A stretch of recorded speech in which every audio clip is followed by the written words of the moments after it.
Shalom, family. This is Yuga. There's a lot of stuff going on in the States. I'm sure y'all see all these events with Trump, the ICE agents.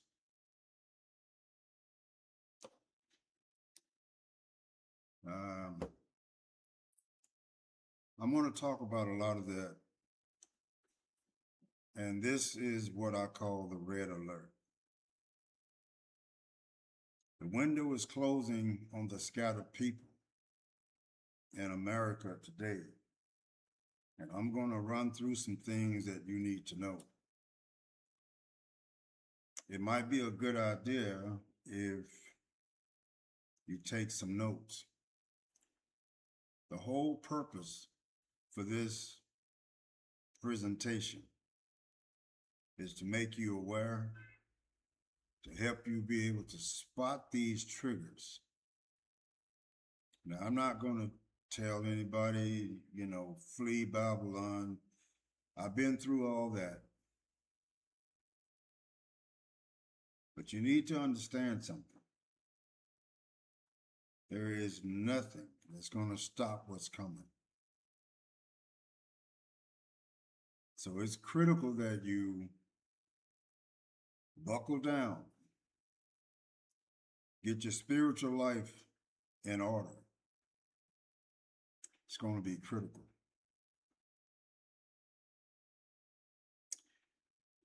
So I'm going to start out with Zechariah chapter 13, verse 8 to 9. In the whole land, declares the Most High, 2/3 shall be cut off and perish, and 1/3 shall be left alive. And I will put this third into the fire and refine them as one refines silver, and I will test them as gold is tested. So what exactly does that 2/3 mean? Not everyone in that land will survive. A majority is removed. The text does not say why each person will perish. It simply states the outcome, not the method. This is not about nations today. This is about purification inside the nation of Israel in the prophetic context. Now, 1/3 left alive. What does that mean? That's the smaller group that will remain. And this group is preserved, protected, and they're kept alive on purpose. I don't think I have to break it down who that 1/3 is.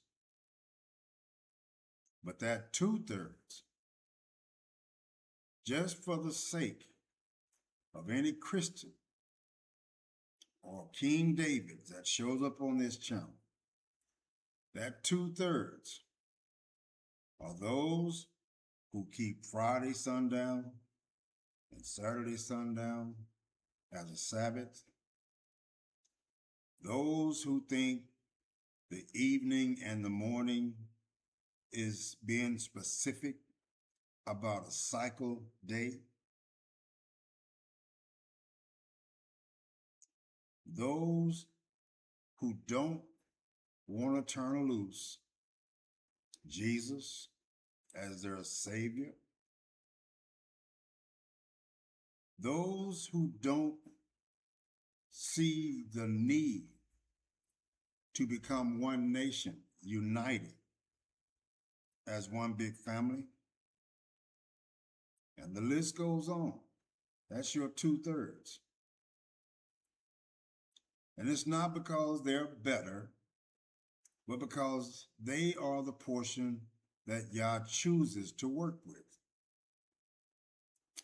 I will put this third into the fire. So what exactly does it mean? It's not destruction. It's not refinement. In simple terms, y'all are going to go, we are going to go through pressure. We are going to go through hardship. We're going to go through testing. We will be purified, not punished. It's not going to be comfortable, but it's going to benefit. Fire in the scripture is usually purification, not annihilation. Refine them like silver, test them like gold. What does that mean? Silver and gold are purified by heat, pressure, removing impurities. So basically, Yah is saying, I will remove everything in them that doesn't belong to me. This is the same thing that happened to Moses. The Most High emptied Moses. Everything came out, and then he built him back up from the bottom to the top. This is character purification, not physical destruction. The whole passage in one sentence. Most people will fall away, but a smaller remnant is purified through hardship, so they can truly belong to Yah and call on his name. That's it. No overlays, no fear language, no empire theology. So for clarity, this is not about Christians. This is not about the church. This is not about America. This is end times panic. This is about Israel, the chosen people, the covenant people, being purified so the remnant walks clean. This aligns with Torah as the root, prophets as witnesses, restoration as the goal, the remnant as the vessel. The emotional truth of the passage is not a threat. It's a promise. Yah is saying, I will not lose my remnant. I will purify them myself. They will know me. They will call on my name, and I will answer them. This is covenant intimacy. This is not destruction. Now, here is my message. I will explain the window that's closing and the triggers that you should be looking for, especially in the United States. Across history. Now, before I get any deeper, let me tell you how I got here. For the last 5 or 6 years, I've been seeing patterns. I wasn't noticing any particular pattern, not at first, but I guess in about 3 years after it started, I started putting these dots together. It wasn't making sense to me at the point, but I knew it was important. So I kept doing it. Then when we came to Africa, I was still doing it. I didn't speak about it in lessons because I really wasn't sure exactly what I was noticing. But now I do. So across history, every empire eventually reaches a point where movement becomes restricted. Don't worry, you're going to understand what I'm getting at. Borders tighten. Financial controls increase. Exit becomes harder than entry. Let me break that down for you a little bit. Have you noticed, has any of you tried to get a passport?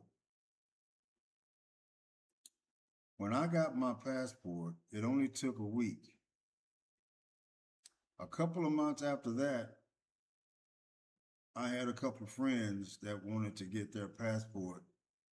Things had changed just that fast.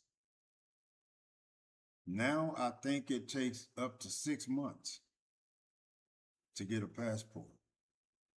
And it's a lot more strict than it was when I got mine. Things have changed. So this is not prophecy.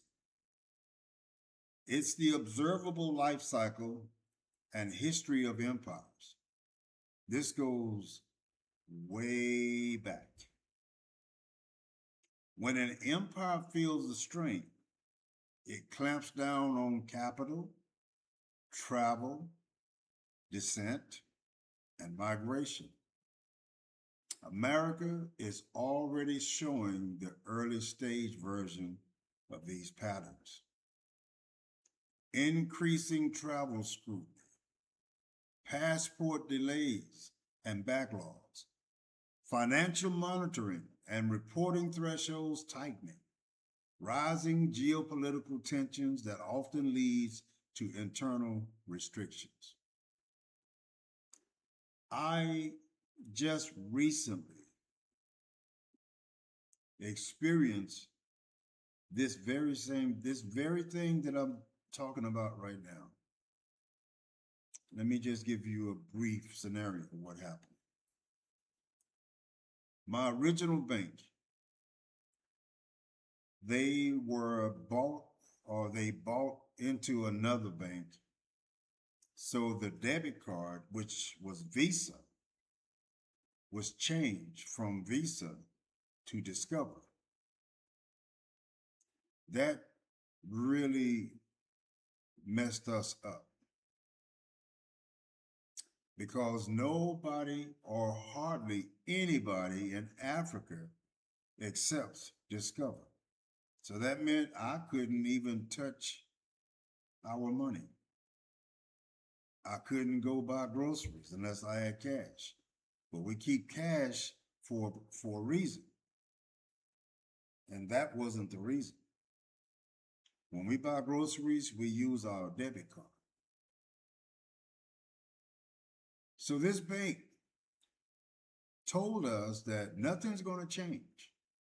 Everything's going to stay the same, except you'll have a different card number. That was a lie because when we got the card, we couldn't use it anywhere. Now that is a scary situation. So we started looking for another bank. We found Charles Schwab. So I opened the account with Charles Schwab. And the very first day that I opened the account, I logged in to get used to navigating through the website, through the banking system. Once I finished, I deposited $100 in there just to have something in that bank. The next day, I wanted to log in so my wife could get used to navigating through it also. I was locked out. Now, this happened almost 2 months ago. I call Charles Schwab at least 3 times a week, every week, all the way up until last week. And this is almost 2 months now. Nobody could tell me the reason my account was flagged. Not one person. And even to this very date, I don't know why it was flagged. So after 6 weeks, they finally tell me my account was closed because of a business decision. And still, I don't know why the account was flagged, and I don't know what the business decision was that demanded my account be closed. Now, remember, I got $100 in there. So I asked them, well, just send me my money back. They said, we can't do that because we don't know where the money came from. Now, this is the part, financial monitoring and reporting, this is the part that's already happening, and y'all are going to see it. Anybody dealing with banks, you're going to see this. But they couldn't send my money back. They needed me to prove to them that money came from my account. I was staying up late at night, opening up the new bank account because I had to find another bank after this happened. Now, my debit cards for the new bank, I had to have them mailed to an address in the States and then pay somebody to mail them to me here.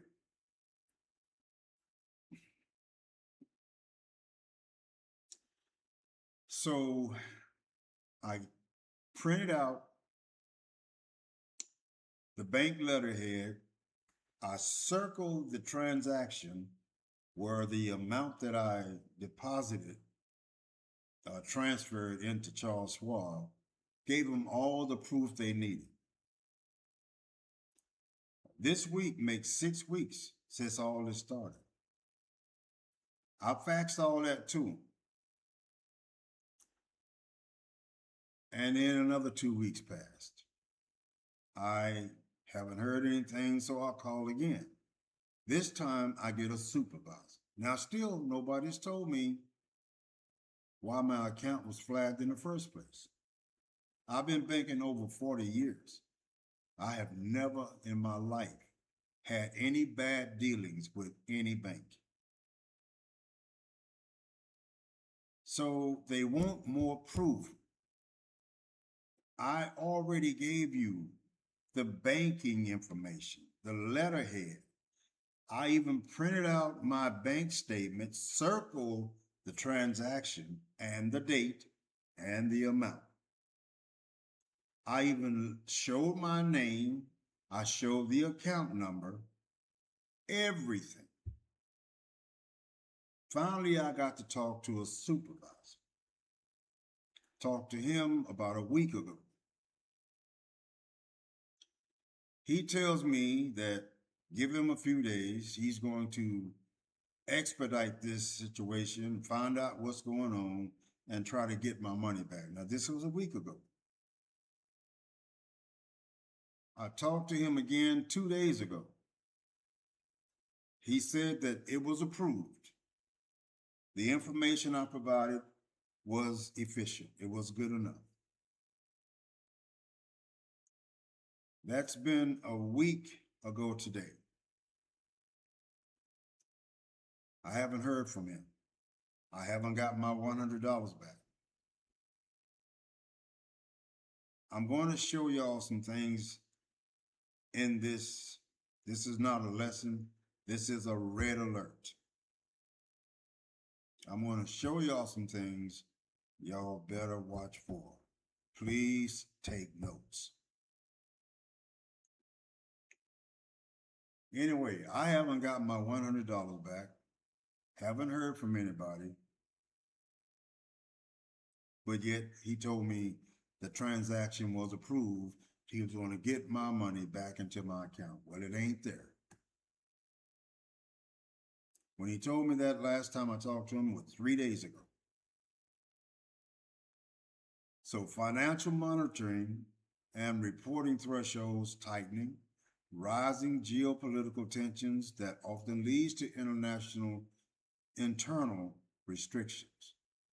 None of this means the door to the border is closed, but it does mean the door is getting heavier. Windows of movement always close. Every major migration in scripture follows this same pattern. This is the pattern that I went back all the way back to the Greco-Romans, the Persians, the Babylonians, all the empires. It took a lot of digging, and that's why this is so long. But every single one of them matched this pattern. And I'm seeing that same pattern with the U.S. right now. A window of movement opens, the remnant who discerns moves, the window closes. This is the rhythm now. Every major migration in scripture follows this same rhythm. A window of movement opens, the remnant who discern moves, the window closes. Those who stay face pressure, not punishment, simply the reality of the place where they remain. Noah, Lot, the Exodus, Jeremiah's remnant. This pattern is consistent. Movement is always possible until it isn't. The question isn't, will they be able to leave?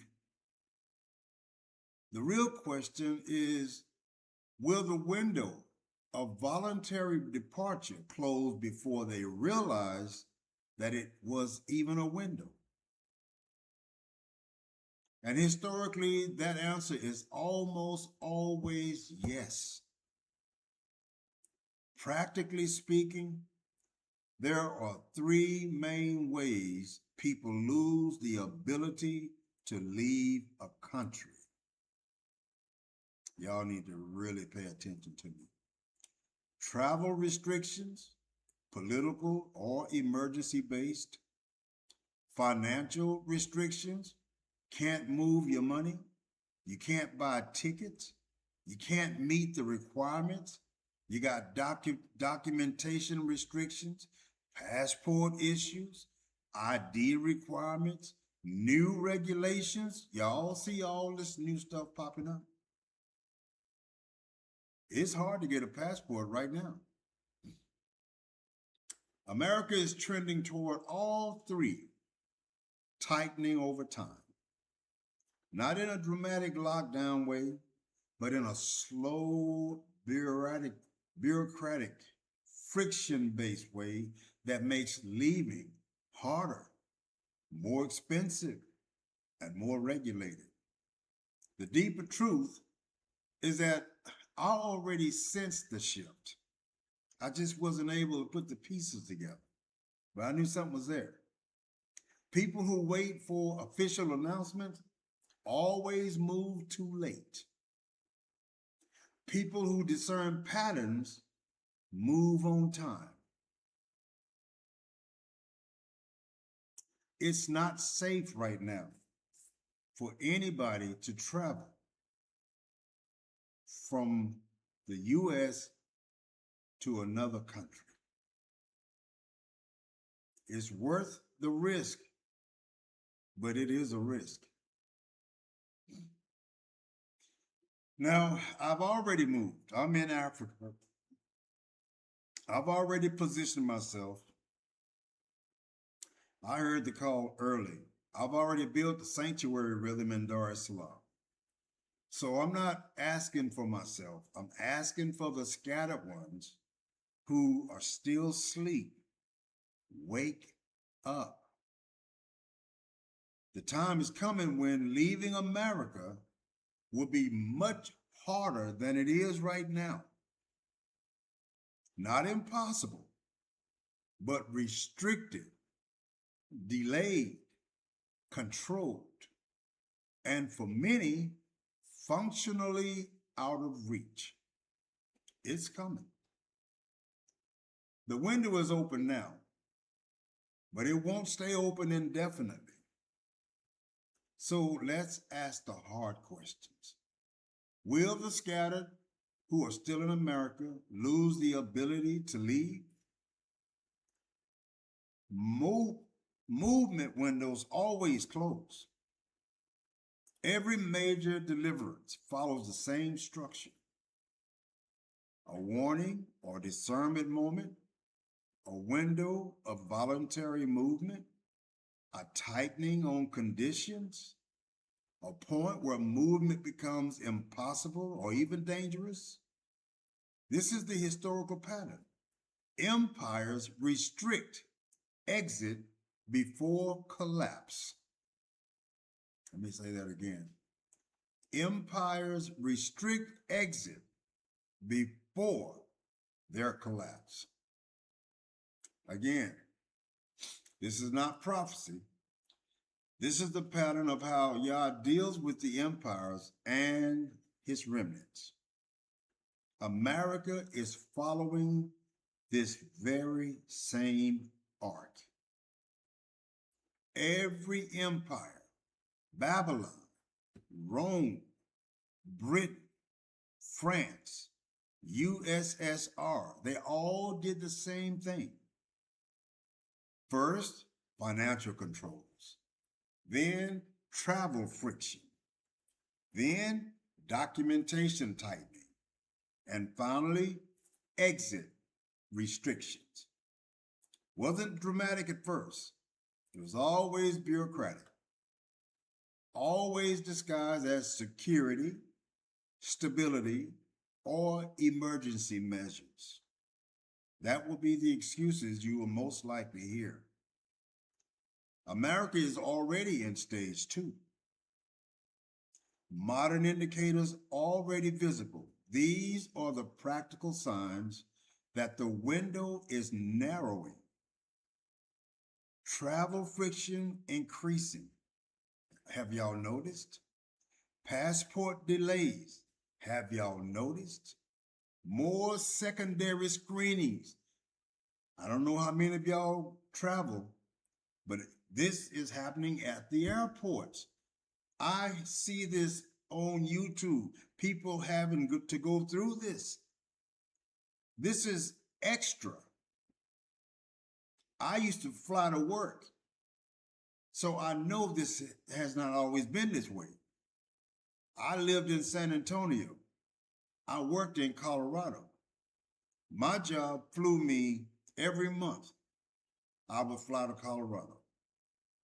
I would stay there for 2 weeks, and then I would fly home and stay home for a week. I did this for years. So there's going to be more secondary screenings at the airport, more random checks. They're going to be checking more than they used to. More travel-related data sharing. Now the financial controls tightening. Banks, I just told you about my situation. Banks reporting more transactions, increased scrutiny on international transfers, rising difficulty opening or maintaining foreign accounts, documentation becoming more regulated, real ID requirements, digital ID initiatives, passport renewal backlogs. Geopolitical tension is rising. When nations enter global conflict cycles, exit becomes a national security issue. At this point, y'all should be able to understand why I tried so hard to tell those people that were able to get out now. And those that didn't have passports, I urged them, get your passport. Get it before it's too late. This is the stage America is already entering. The scattered in America won't wake up because of a headline. They won't wake up until flights become too expensive, or when passports take too long, or when they can't move their money freely, or when new requirements appear, or when emergencies justify restrictions. By then, the window is still not closed, but it is functionally inaccessible for most. Where do I stand on this? I'm not asking because I'm unsure. I'm asking because I'm watching the patterns and I feel and see the shift. And I'm sure my discernment is correct. The window is open now, but it is narrowing. This is the trigger map, the concrete, observable signals that show when the window for leaving America is tightening up.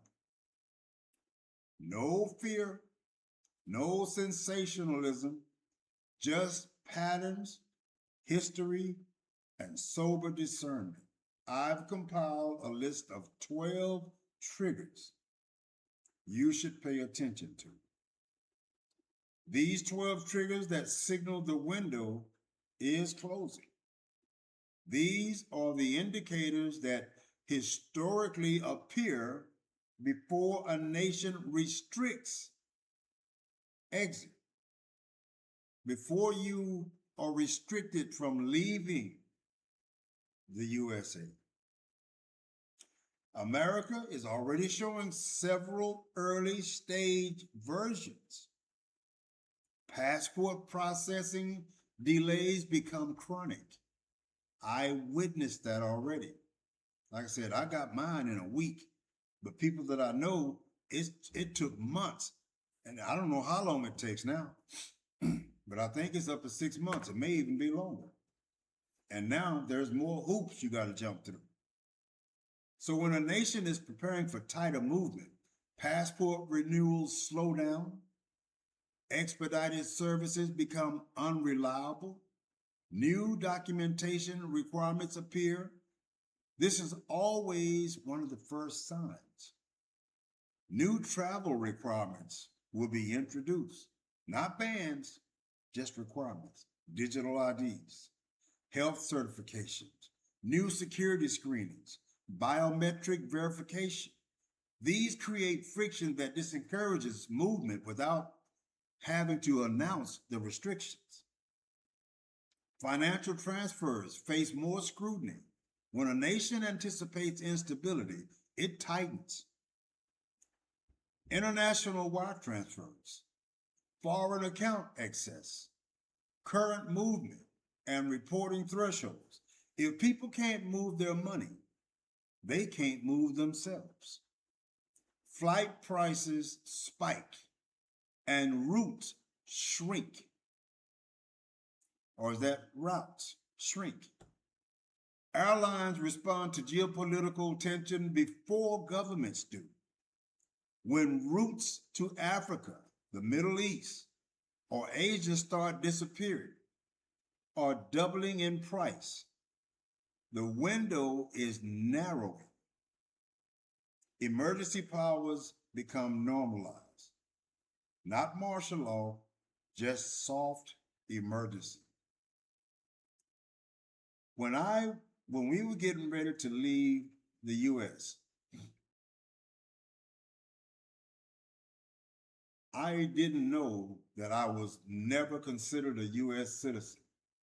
I was born and raised, worked my whole life, paid taxes, insurance, all this stuff. But when I tried to get my birth certificate, they said they didn't have any state's evidence that I was a citizen. It took me weeks. I had to drive 2,300 miles round trip to finally track down my long form birth certificate. This was when I was trying to get my passport. I went through hell. And that was back then. It's about to get a whole lot worse. Natural disasters declarations, cyber attack responses, public health measures, infrastructure emergencies. Emergency powers always increase travel authority. Selective travel restrictions appear not nationwide, but targeted. Certain regions, certain demographics, certain visa categories. This is how governments test public reaction. Increased border scrutiny for departures. Most people think borders are for entry. Empires under strain began scrutinizing the exits too. Secondary questioning, random checks, documentation verification. This is a major sign. Digital tracking becomes standard. When movement is monitored digitally, restricting movement becomes easy. Digital IDs, travel apps, biometric boardings, centralized databases, convenience always precedes control. Geopolitical tensions escalate when a nation enters a global conflict cycle. Exit becomes a national security issue. This is one of the strongest indicators. Internal instability increases. Is that not going on right now? Is America stable? When internal pressure rises, protest, economic strain, political polarization, supply chain issues, government responds by tightening movement to maintain order. Visa requirements abroad become stricter. When other nations anticipate instability in America, they tighten their belts too. Entry requirements, visa approvals, residency pathways. This indirectly restricts your exit. Narrative shifts toward staying put. Don't move.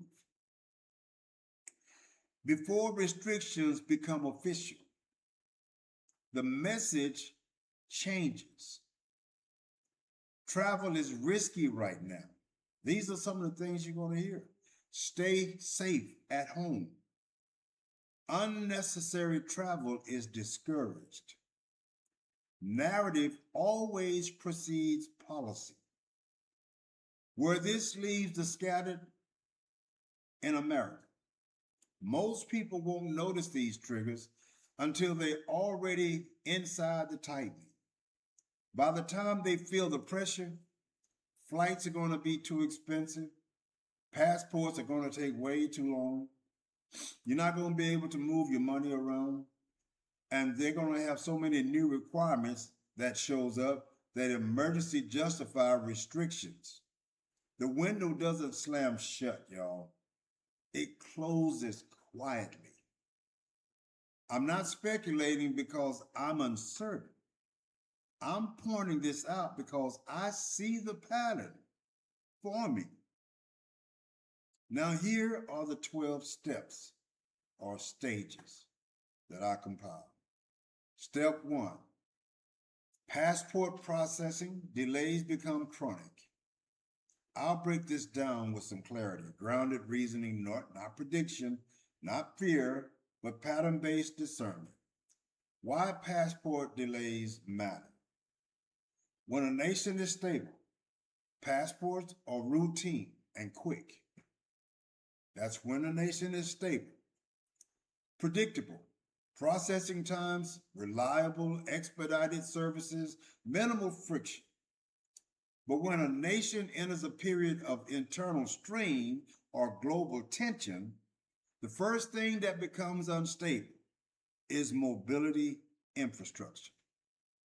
Passports are the gatekeepers of mobility. When they slow down, it's not random. It's a structural signal. What chronic delays actually indicate? Chronic delays usually mean one or more of these. Administrative overload. This happens when more people are applying, more people are renewing, more people are trying to leave. A spike in applications is always a sign of national anxiety. Internal tightening. Governments began adding new verification steps, increasing background checks, requiring more documentation. This is how soft restrictions begins. Resource reallocation. When a nation is preparing for conflict, economic instability, internal emergencies, it quietly shifts resources away from passport processing. This slows the system without announcing anything. How delays become chronic. It follows a predictable pattern: temporary delays, high demand, seasonal surge, staff shortages, extended delays. 8 to 12 weeks becomes normal. Expedited services become unreliable. People who pay extra but still wait. New requirements appear: real ID, digital ID, biometric verification. Backlogs become permanent. The system never returns to normal. This is the stage where the window is still open, but fewer people can get through it. So why this is the first trigger? Because it's the least controversial. A government can slow passports without announcing restrictions, alarming the public, or triggering political backlash. It's the perfect early indicator. And historically, it always comes before travel restrictions, financial controls, emergency powers, and exit scrutiny. Passports are the canary in the coal mine. So what this means for the scattered in America is most people don't notice this trigger until it affects them personally. And they start asking questions. Why is my renewal taking so long? Why is expedited not working? Why are they asking for extra documents? Why is the appointment months and months away? By the time they realize it's a pattern, the window has already narrowed. I'm not speculating because I'm unsure, y'all. I'm pointing this out because I'm watching these signs. Step 2. New travel requirements will appear. This is the second major indicator that a nation is quietly tightening the window of movement. It always comes after passport delays begin, but before any explicit restrictions. And it always arrives disguised as security, technology upgrades, or public safety. So why the new travel requirements matter? When a nation wants to control movement without announcing it, it doesn't close the borders, it adds steps. Each new requirement slows movement, filters who can travel, it increases friction, it normalizes surveillance, it creates dependency on digital systems. This is how soft restrictions begin. The types of requirements that signal the tightening. Digital ID systems, these are the biggest red flags. For example, they include real ID, digital driver's license, mobile passport apps, biometric identity system. Y'all got these real driver's license, right? These real IDs. You know what I'm talking about? It's a big thing. Now they're passing a law in the US banning all drivers over 65 years of age. You will not be able to get a driver's license. Once identity becomes digital, movement becomes programmable. Biometric verification. This includes facial scans, fingerprint scans, iris scans, biometric boarding gates, Biometrics makes it easy to track the movement, restrict the movement, deny movement, all without announcing a ban. Healthy or safety certifications. These appear during pandemics, emergencies, natural disasters, and cyber attacks. They seem temporary, but they rarely ever disappear.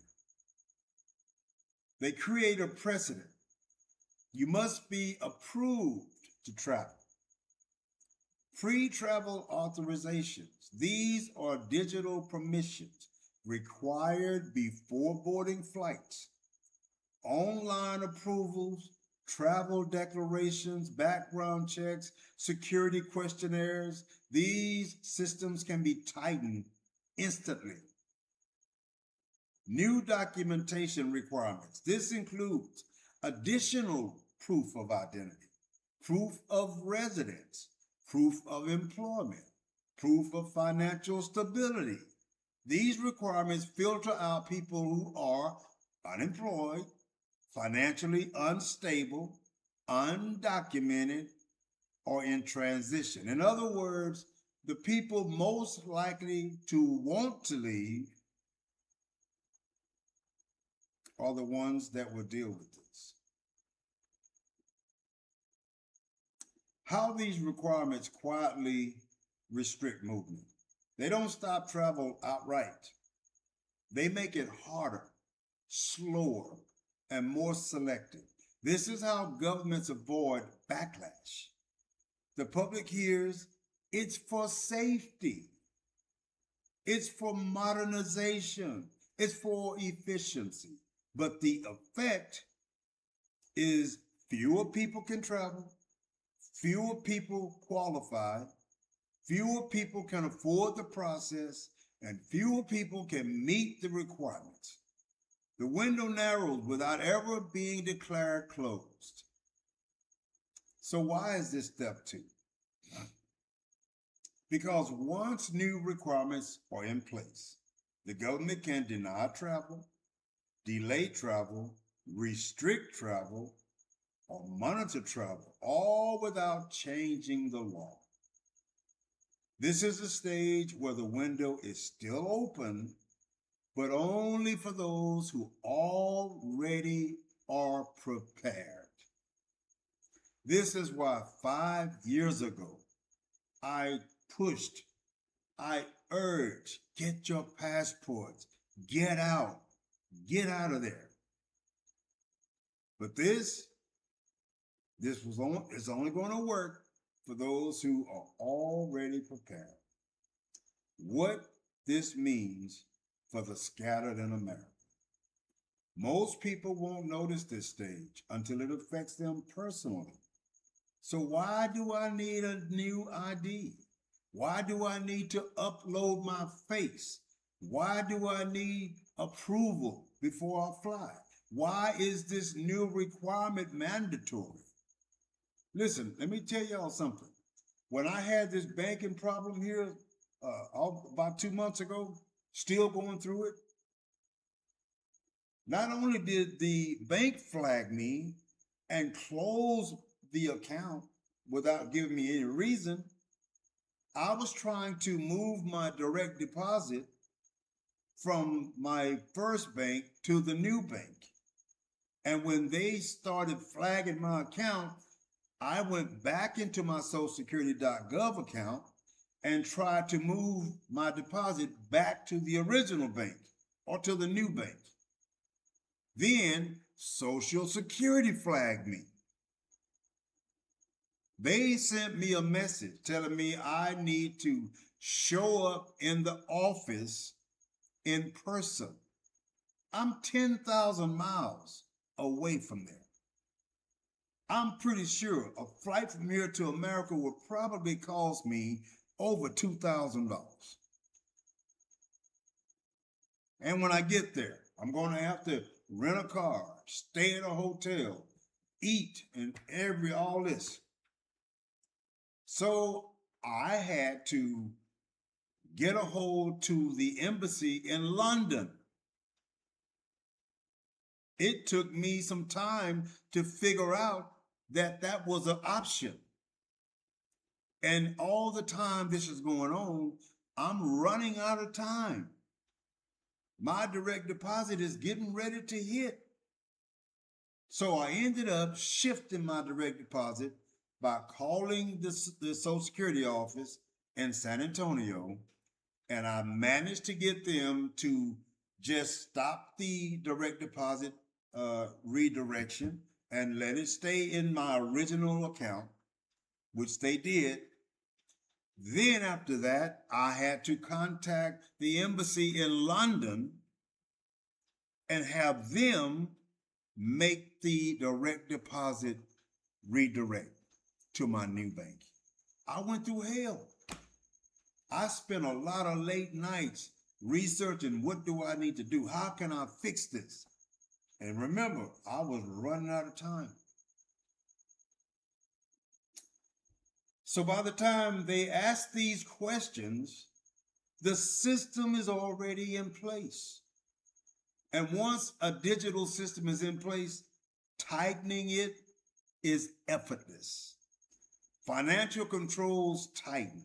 This is the third major indicator that a nation is entering a phase where leaving becomes harder. Why am I telling y'all this? They're getting ready. They're already starting to do this. They are slowly closing this window so you can't leave. Listen, let me break this down for you.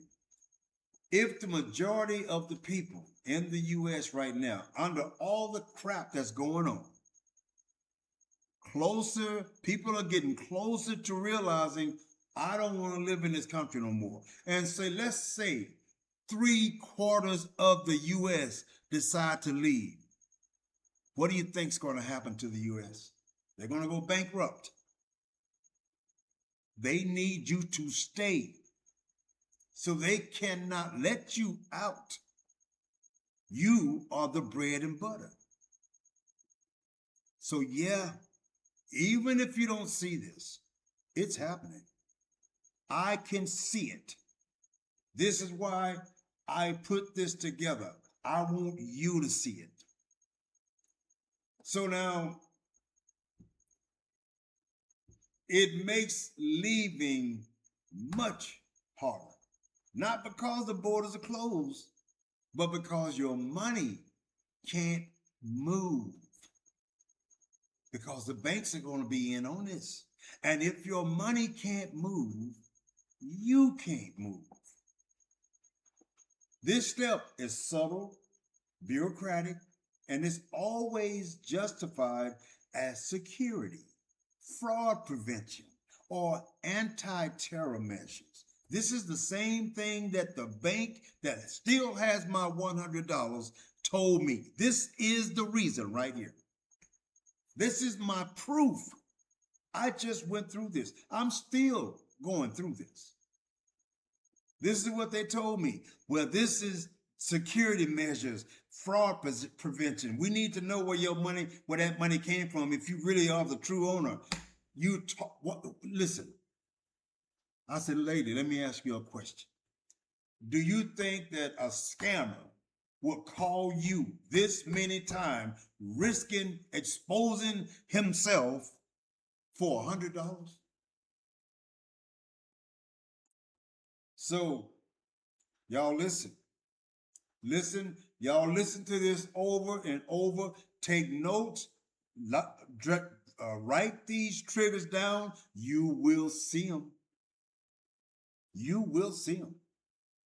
Like I said, this step is subtle and bureaucratic, and it's always justified as security, fraud prevention, or anti-terror measures. But historically, it is one of the strongest signs that that window is closing.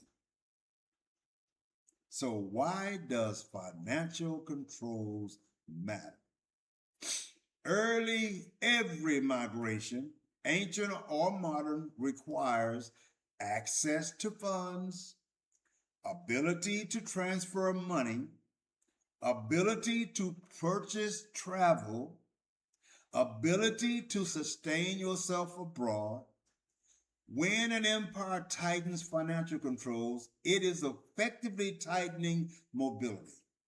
People don't need permission to leave if they can't afford to leave, right? The four types of financial tightening: international transfers become difficult. This includes more documentation required, longer processing times, transfers are flagged for review, like mine, sudden freeze or holds, bank asking for justification. I just told y'all what I went through. I went through this. This is why I'm telling you, it's going to happen to you sooner or later. This is one of the earliest signs when a nation anticipates instability. It slows the outflow of the capital. Don't you think, with all the crap with the ICE agents and the killings from ICE shooting civilians and killing them and riotings and protests, don't you see this is instability? The foreign banking access shrinks. People trying to open accounts abroad, maintain accounts abroad, transfer funds to foreign banks start facing rejections, extra verifications, unexplained delays.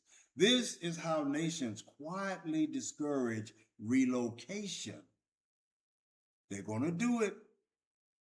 They're going to use this to discourage you from leaving. They need your money.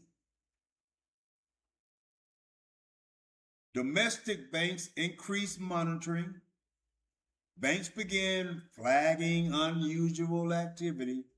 They said my opening the account was unusual. Since when did opening a bank account become unusual?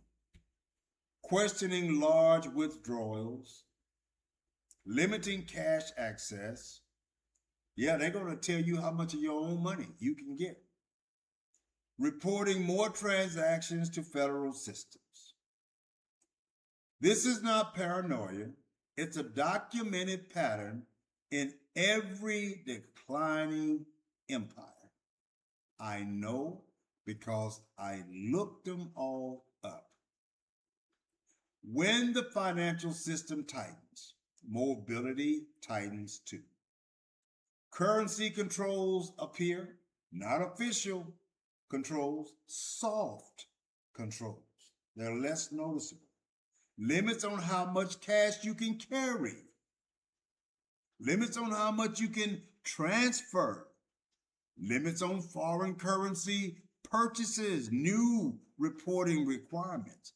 These are always introduced as anti-fraud or anti-money laundering, but the effect is the same.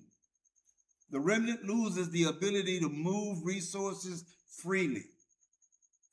How this quietly restricts movement. Financial tightening doesn't stop travel outright. It makes it logistically impossible for many people. People find themselves saying, my transfer didn't go through. The bank froze my account. They want more documents. They say it's under review. I can't access my funds. By the time they realize what's happening, the system is already in place. Why is this is step 3? Because once financial controls tighten, the government doesn't need to restrict travel. If you can't buy a ticket, if you can't move money from your savings, if you can't access your funds from abroad, if you can't meet the new financial requirements, then you are effectively grounded. You see? This is the stage where the window is still open, but only for those who already positioned themselves. I saw this 5 years ago. I'm just now beginning to understand what I was seeing. So, what this means for the scattered in America, most people won't recognize this step until it hits them personally. Their bank blocks a transfer, their card stops working abroad, their accounts get flagged, their funds are delayed, their cash withdrawal is questioned. By then, the window is still not closed, but it is financially inaccessible. Again, I'm not speculating because I'm unsure. I'm testifying because right now I'm going through financial friction myself, navigating through Social Security Administration, banks, embassy protocols, and system blocks from abroad. I'm dealing with it. I've already seen the early signs. Flight prices spikes and the routes shrink. This is one of the clearest, most measurable indicators that a nation is entering into a phase where leaving becomes hard. Not because the government announces restrictions, but because the transportation infrastructure itself begins to contract. Why flight prices matter. Airlines are not prophetic, but they are sensitive to geopolitical tension, economic instability, fuel volatility, regional risk, declining demand, and government pressure. When an empire enters a state of strain, airlines respond before the government do. They adjust the prices, the routes change, the schedules, the availability. This becomes a practical barrier to leaving. The two major signals in step 4. Prices spike dramatically. This happens when fuel costs rise, insurance costs rise, geopolitical risk rises, demand becomes unpredictable, airlines reduce capacity. The effect? International flights become unaffordable for many. Last-minute flights become impossible. One-way tickets cost more than round trips. This is not random, it's structural. The routes shrink quietly. Airlines begin canceling routes, reducing frequency, eliminating direct flights, cutting service to certain regions. The first routes that you'll see disappear is always going to be Africa and the Middle East. Ask yourself why. Let that sink in. The first routes to disappear is always Africa and the Middle East. I wonder why. South America, non-tourist destinations. This is exactly where many scattered people would try to go. Y'all hear me? The first routes to disappear is always Africa, the Middle East, and South America, non-tourist destination. This is exactly where many of our people, scattered people, is going to try to go. Are y'all catching it now? When routes shrink, the window narrows without any political announcement. How this quietly restricts movement? This step doesn't require new laws. It don't require new policies or new restrictions. It only requires fewer flights, higher prices, and less availability. People will find themselves saying, there are no flights this week. There are no flights that week. Why did they cancel this route? Why is the ticket $2,500 now? Why is there no direct flight anymore? Why is the layover 30 hours? When I came here from the US, I laid over in Los Angeles for 14 hours. When I got to Doha in Saudi Arabia, I stayed there 12 hours. The flight itself was 15 hours. Are y'all catching my drift? This is the stuff that I have been putting together, trying to make it make sense. By the time they notice, the infrastructure has already shifted. Once flights become expensive, scarce, and unpredictable, the government doesn't need to restrict travel. The market restricts it for them. It's so expensive you can't afford it. This is the stage where the window is still open, but only for those who already prepared financially and logistically. What this means for the scattered in America. Most people won't recognize these steps until it hits them personally. They try to book a flight and can't. They see prices have doubled. They notice routes disappearing.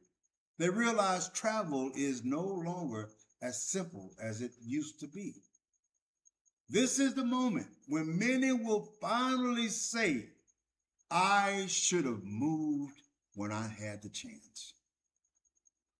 Yeah. But by then, the window, still not closed, is simply too expensive and too inconvenient for most to pass through. I'm telling you because I've watched the flight patterns for the past 5 years, and I know how quickly the routes to Africa can disappear. Emergency powers come normalized. This is one of the most important steps in the entire sequence, not because it closes the window, but because it creates the legal environment where the window can be closed at any time. What emergency powers really mean? Emergency powers are temporary authorities a government can activate during natural disasters, pandemics, cyber attacks, infrastructure failures, civil unrest, and economic crisis. But when these patterns become routine, they stop being emergency and all of a sudden they become governance. This is the shift that matters. The 3 stages of emergency normalization. Frequent declarations. You will start seeing more state emergencies. Watch for it, y'all. More federal emergencies, more temporary measures, more extensions of previous emergencies. Watch and see if I'm lying. People get used to hearing things like, due to the ongoing emergency, in response to the current crisis. This language becomes normal because you're going to hear it so much. Expanded authority. During emergencies, governments gain power, such as restricting movement, controlling transportation, reallocating resources, monitoring communications, freezing or redirecting bank funds, enforcing curfews. These powers, once initiated, are rarely ever rolled back fully. Once they initiate them, they pretty much there to stay. Same thing happened with the Patriot Act. That was the whole purpose behind the Patriot Act, is to get you to give up your rights. Nobody saw it coming. I told my wife, this was going to happen. And it happened. These powers, once they initiated, they don't hardly ever go back. They become tools that can be activated quickly. Public acceptance. This is the most important part. People begin to accept travel advisories, movement restrictions, curfews, checkpoints, ID requirements, digital tracking, not because they agree, but because they're tired, overwhelmed, or just plain distracted. Once the public accepts emergency powers as normal, the government no longer needs to justify how this quietly restricts your movement. Emergency powers don't close borders. They create conditions where borders can be closed instantly. You start seeing non-essential travel discouraged, temporary travel limitations, increased security measures, travel subject to approval, movement restricted in affected areas. These are not bans, they are precedents. Once a precedent exists, it can be easily expanded. So why this is step 5? Because once emergency powers are normalized, the government doesn't need to add new laws. They don't need new votes, no new debates. They already have the authority to restrict travel, to limit movement, to control transportation, to monitor departures, freeze funds, and impose curfews. All they need is a justification. And in a word of constant crisis, justification is abundant. This is the stage where the window is still open, but the government now has the legal power to close it at any given moment. What this means for the scattered people in America. Most people won't recognize this step until it affects them personally. Yes, I keep saying that because I want this to drive deep into your mind so you can start looking for these triggers. They're already happening. A storm shuts down airport. A cyber attack disrupts travel. A protest triggers a curfew. A health event triggers restrictions. A temporary measure becomes permanent.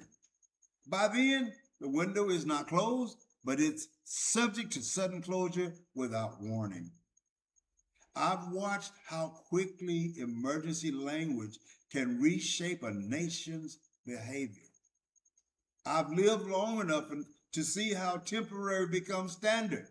Step 6, I need to shift this tone slightly so we can stay grounded, responsible, and safe. Rather than predicting or declaring what a specific government will do, I want to outline general historical patterns of how nations tighten travel in selective ways during periods of strain. This keeps the conversation clear, useful, and appropriate. Selective travel restrictions appear. This step is not about a nation locking people in. It's about targeted friction, small, specific limitations that affect certain groups, regions, or types of travel. Historically, this is how governments test public reaction before broader change. So what selective restrictions really mean? These are not nationwide bans. They're narrow, targeted, and framed as temporary. Example, from many countries over the last century include restrictions on travel to certain regions, additional screening for certain demographics, new requirements for specific destinations, limitations on one-way travel during emergencies, temporary suspensions of certain visa categories. These are always justified as security measures, safety precautions, administrative adjustments, emergency responses. The key is that they are selective, not universal. This is why governments use selective restrictions first. Selective restrictions allow a government to test public response and adjust systems quietly, avoid political backlash, normalize the idea of controlled movement, build infrastructure for broader measures later. It's a soft introduction to tighten mobility. The three forms of selective restrictions: destination-based restrictions. These limit travel to or from specific reasons. Examples seen globally: high-risk countries, unstable regions, non-essential travel discouraged, temporary suspensions of flights to certain areas. This is often the first form of selective restrictions. Demographic-based restrictions. These affect certain groups more than others. Examples from various nations: age-based requirements, additional screening for certain professions, restrictions on individuals with certain legal or financial issues, enhanced checks for people traveling alone. These are framed as risk-based assessments. What's the purpose-based restrictions? These limit travel based on the reason for the travel. Examples: work travel allowed, leisure travel discouraged, family visit restricted during emergencies, one-way travel flagged for review, long-term stays abroad requiring extra approval. Yeah, if you tell them I'm going to be in Spain for 8 months, you got to explain why, what you're going to be doing, who you're going to do it with, or they won't approve you. Who says you're free? I remember somebody commented on my channel. He wasn't a subscriber, but he claimed that he ain't no slave. He been free. Okay? This right here tells you you're not free. And if you don't realize it yet, you about to. This is one of the most subtle forms of restriction. How selective restriction quietly narrows the window. Selective restrictions don't close the borders. They create inconsistency. People began to say, why was my friend stopped, but not me? Why is this route suddenly restricted?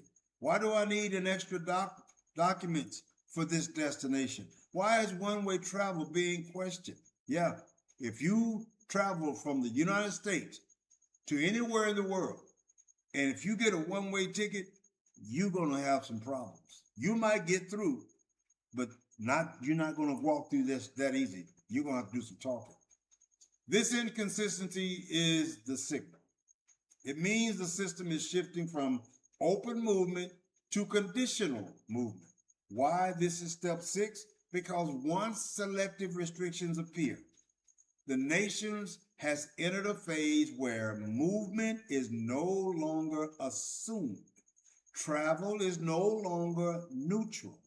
Approval is no longer automatic. Key word: approval.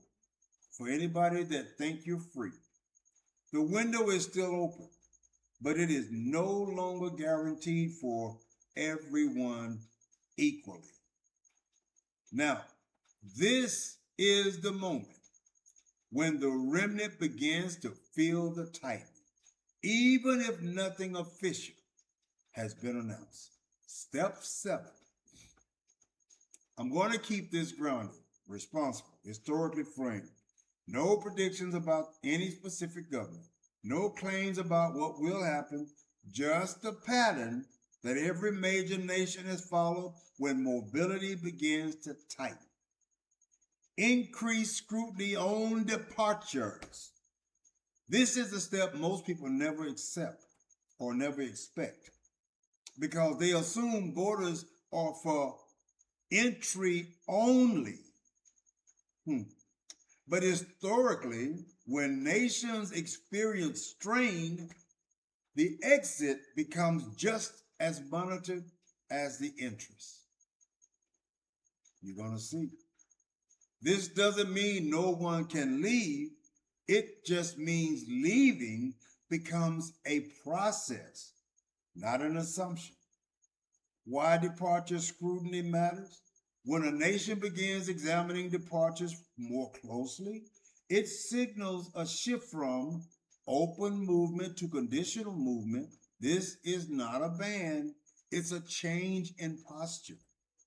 Governments do this for reasons like security, economic protection, monitoring capital outflow. Yeah, they're going to watch your money. Tracking high risk travel, ensuring compliance with regulation. It's a structural sign that mobility is no longer automatic. What departure scrutiny looks like in practice. More secondary screenings, travelers may experience extra questions, extra baggage checks, document verifications, itinerary review. Yep, they're going to look over your itinerary. I've never had that happen. This is framed as routine security. Questions about what's your purpose of travel. Some of the officers may ask, why are you leaving? How long will you be gone? And where are you going to be staying? Whether you have a return ticket, these questions are normal in many countries, but when they increase in frequency, it signals a shift. One-way travel gets more attention. Historically, one-way tickets often trigger additional screening, financial verification, proof of onward plans.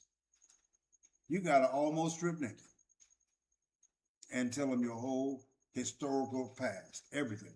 This is not a restriction, it's a filter.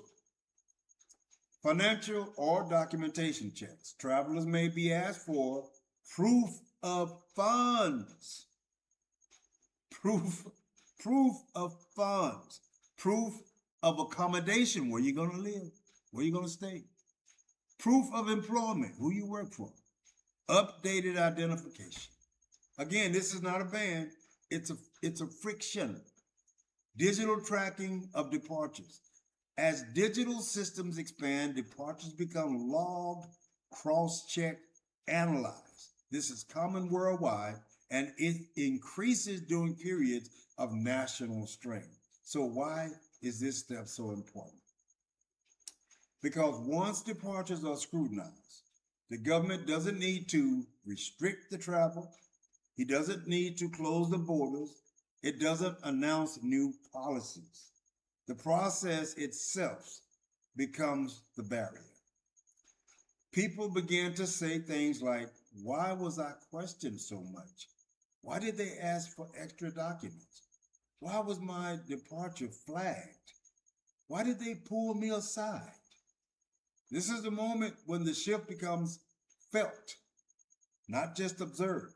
You will feel it. So why this is step 7? Because once departure scrutiny increases, the nation has moved from open mobility to managed mobility. The window is still open, but it's no longer effortless. This is the stage where the prepared can still move, but the unprepared begin to feel stuck. The system becomes unpredictable. It's not a wall, it's a gate. And gates can be opened or closed at will. Step 8, digital tracking becomes standard. This step is subtle, but it's extremely important. It's not about surveillance in a dramatic sense. It's about infrastructure. When a nation shifts from paper-based or manual systems to digital identity and digital travel records, mobility becomes easier to monitor, easier to analyze, and easier to regulate, and easier to restrict. Not because of conspiracy, but because digital systems centralize information.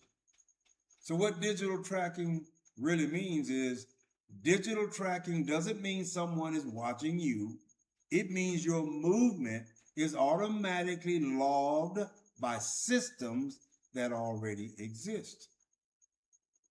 This includes digital IDs, biometric boardings, mobile passport apps, airline data sharing, travel history databases, digital custom declarations. These systems are normal worldwide.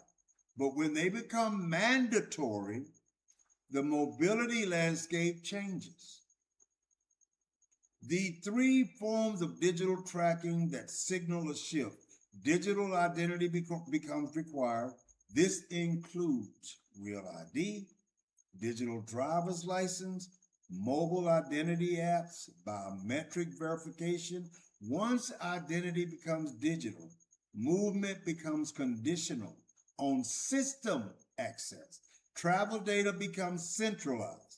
Airlines and government share the passengers list, travel history, payment information, itinerary details. This is standard globally, but when centralized, it enables pattern detection, risk scoring, automated flags. Again, not prediction, just infrastructure.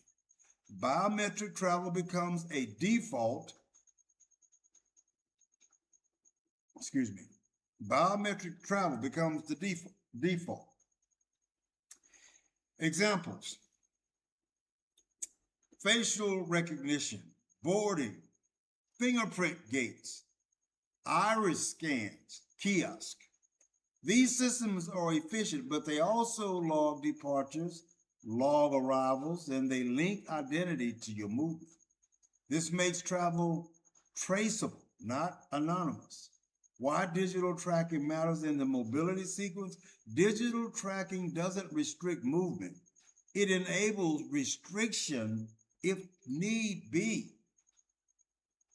Historically, nations that adopt digital travel systems gain the ability to flag certain departures, require additional verification, deny boarding automatically, enforce travel rules consistently, all without new laws. The infrastructure does the work. How this quietly narrows the window, people begin to experience your ID didn't verify. The system flagged your ticket. We need additional documentation, sir. Your travel authorization is still pending. These are not bans. They are digital friction points. And friction is often more effective than prohibition. So why is this step 8? Because once digital tracking is standard, a nation has moved from manual oversight to automated oversight. An automated system can tighten, loosen, filter, and flag instantly. The window is still open, but it is now digitally mediated. I'm tired, y'all. Movement is no longer just physical, it is data dependent. Geopolitical tension escalate. When global tension rises, nations across the world, large and small, begin to behave differently. This isn't speculation. It's observable in current reporting and long-term geopolitical research. In other words, you can find it too. The search results show global tensions levels are high, with real-time trackers showing elevated conflict indicators, world tension, major power competition is intensifying, reshaping global alliances, and increasing instability institutions. Military actions and diplomatic breakdowns are occurring across multiple regions, including the U.S. military operations and contested negotiations between major powers and world tensions. These are not predictions, they are current conditions.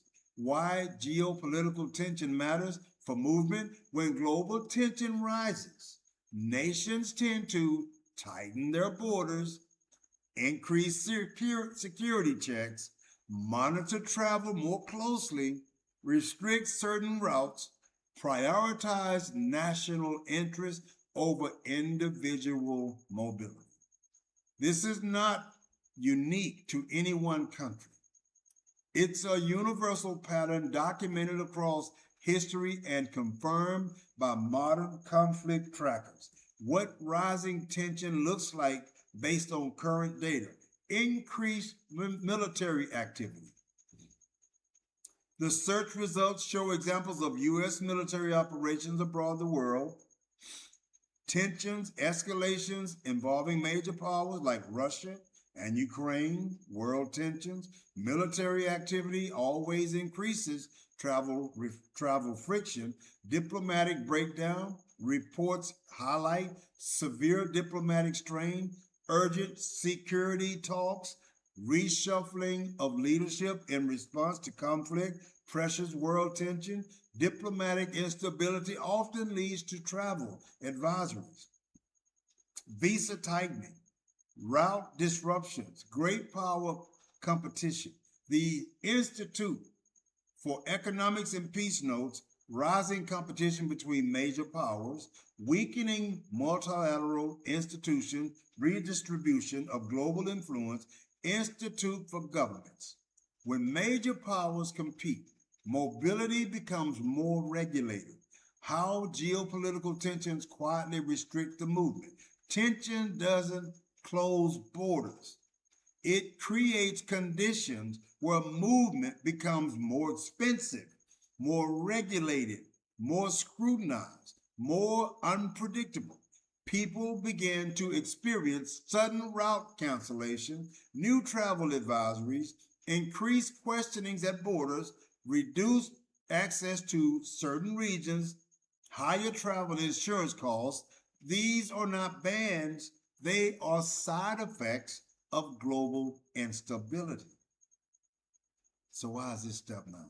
Because once geopolitical tension escalates, nations shift from routine travel to security-driven travel. These are the stage. This is the stage where airlines adjust their routes, governments adjust their policies, embassies adjust their guidance, borders adjust posture. The window is still open, but it's now influenced by global forces outside any individual's control. What this means in the largest sequence is step 1 through 8 were internal, administrative, financial, and logistical. Step 9 is external. It's the moment when global instability, regional conflict, and great power competition begin to shape mobility in ways that individuals cannot predict or navigate easily. The window doesn't close here, but it becomes vulnerable. Step 10, frame the same grounded. Framed with the same grounded, historically informed clarity and without drifting into prediction of fear. This step is important because it makes the moment when internal pressure inside a nation begins to affect the mobility just as much as the external tension. Internal instability increases. Every major nation that enters a period of strength shows the same pattern. Internal instability begins to rise, and that instability quietly reshapes how people move, how systems function, and how predictable travel becomes. This is not about collapse, it's about friction, the kind that makes leaving harder, even when the borders remain open. What eternal instability really means is internal instability doesn't always look dramatic. It often shows up as economic strain, political polarization, social tension, infrastructure failures, rising crime or unrest, labor shortages, administrative backlogs. These pressures don't close borders. They disrupt the systems that make movement possible. The four forms of internal instability that affect mobility: economic instability. When a nation experiences economic strain, you see higher travel costs, reduced airline capacity, fewer available routes, increased financial scrutiny, and unpredictable pricing. Economic instability makes travel less accessible, not illegal. Administrative instability, this includes passport delays, visa processing backlogs, staffing shortages, inconsistent service, sudden policy changes. When internal systems are strained, mobility becomes unreliable. Social or civil tension. This can look like protests, strikes, localized unrest, transportation disruptions, curfews in certain areas. These events don't target travel, but they do interrupt it. Infrastructure instability, this includes power grid issues, airport staffing shortages, cyber attacks on systems, communication outages, transportation delays. When infrastructure becomes unstable, travel becomes unpredictable. How internal instability quietly restricts this movement. Internal instability doesn't require new laws, new restrictions, or new policies. It creates conditions where movement becomes harder, slower, more expensive, less reliable. People begin to say things like, the system is down. They cancel my flight again. The office is closed due to staffing. They're backlogged for months. Everything is delayed. This is not a closed window. It's a clogged doorway. Why? This is step 10. Because once internal instability rises, the nation shifts from predictable mobility to unstable mobility. This is the stage where the prepared can still move, but the unprepared get stuck and delays. The system becomes inconsistent. The window becomes unreliable. The window is still open, but it is no longer guaranteed to function when you need it. This is one of the most important steps in the entire sequence because it affects everyone, even those who aren't paying attention. Step 11, visa requirements abroad become stricter. This is the moment when the external world begins tightening its posture toward travelers from particular nation. It doesn't mean borders close. It means entry becomes harder, more expensive, and more selective. This step is subtle but powerful because it affects mobility, even if your own country hasn't restricted anything. Why this step matters? When other nations tighten their visa rules, it signals that global confidence in your home country's stability is shifting. Other governments are preparing for increased migration pressure. Foreign systems want more control over who enters. The world is recalibrating its risk assessment. This is not about punishment, it's about risk management. And historically, it's always happened during periods of global or regional instability. The three forms of visa tightening: more documents required. Nations began asking for proof of income, proof of accommodation, bank statements, return tickets, travel insurance, and employment letters. These requirements filter out people who are financially unstable or in transition or planning long stays or leaving permanently. This is not a ban, it's a barrier. Longer processing times, visa approvals begin taking weeks instead of days, months instead of weeks. This is often explained as high demand, security reviews, administrative backlog, but the effect is the same. The window narrows through delay. Higher rejection rates. Rejection increase for reasons like insufficient documentation, unclear travel purpose, financial uncertainty, risk of overstay. These decisions are rarely explained in detail. They simply reflect a shift in global posture. So this is how it quietly restricts the movement. Visas tightening doesn't stop the travel. It makes it less accessible. People begin to say they denied my visa. They want more documents. They said I need an interview. They denied my application. They want proof that I'm returning. This is the moment when the world begins to treat travelers from that nation as a higher risk. Not because of individuals, but because of global conditions. Because once other nations tighten their requirements, mobility becomes a two-front challenge. Your home country's internal friction, foreign countries' external barriers. The window is still open, but it is now narrow from both sides. This is the stage where the prepared can still move, the unprepared face obstacles. The world becomes less welcoming. The process becomes unpredictable.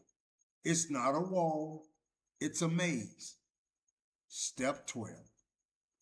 This step is not about governments or conspiracies. It's about public psychology, media framing, and social conditioning, which are all well-documented patterns across history. Narrative shifts towards staying put. This is the final soft indicator in the sequence. It doesn't involve laws, borders, or policies. It involves messaging. The stories of a society tells itself about movement, safety, and stability. When nations enter periods of strength, the public narrative often shifts from go where you want to it's safer to stay where you are. We're there now. This shift is subtle, gradual, and powerful. Why narrative shifts matter so much? Because before any major change in mobility, there's always a change in messaging. Not because someone is controlling the narrative, but because institutions respond to instability and media responds to risk. And people respond to uncertainty and leaders respond to the public anxiety. Narratives shapes behavior long before policies do. The three forms of stay put messaging as follows. This sounds like travel is risky right now. Avoid unnecessary trips. Stay safe at home. This messaging appears during storms, health events, unrest, and global tensions. It's not a restriction, it's a discouragement. Stability-based messaging sounds like now is not the time to make big moves. Focus on your community. Stay grounded during uncertainty. This messaging appears when economies are unstable, politics are polarized, global conditions are tense. It encourages people to remain where they are. Responsibility-based messaging sounds a lot like travel puts others at risk. We all need to do our part. Movement should be limited for the greater good. This messaging appears during emergencies, national stress, and global crisis. It frames staying put as a civic duty. How narrative shifts quietly restricts movement. Narrative shifts don't close borders, they shape public behavior.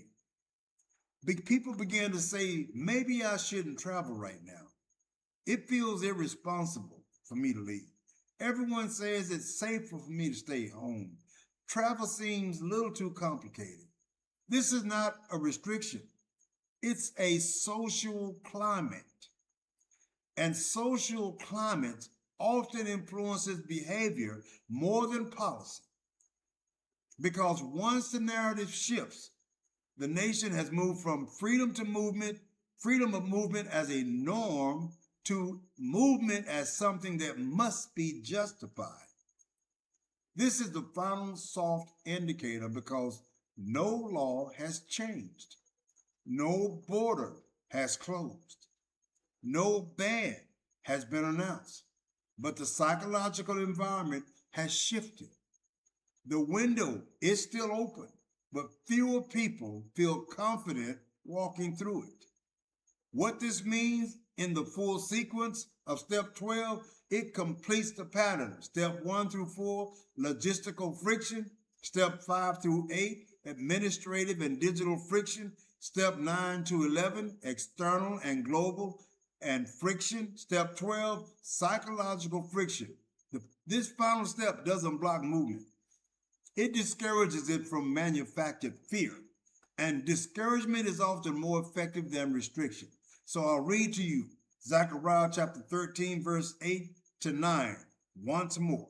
In the whole land, declares the Most High, 2/3 will be struck down and perish, yet 1/3 will be left in it. This third I will pull into the fire. I will refine them like silver and test them like gold.